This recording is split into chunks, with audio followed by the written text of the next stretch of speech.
Okay, in this video I'm gonna explain how you can add Cash App to your Apple Wallet. So in order to add Cash App to your Apple Wallet, you will first need to get a Cash App card or a Cash Card.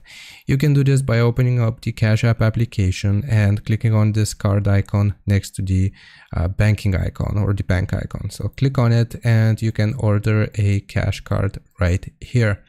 Once you have received a physical copy of your Cash Card, here's what we want to do. I'll just refer us to my phone here.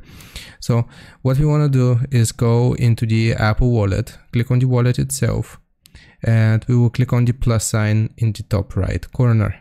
So from here, we'll choose debit or credit card. So the Cash App card is gonna count as a debit card. And here you should be directly referred to this screen. And we just wanna click on continue. And here you can scan your Cash Card to add it.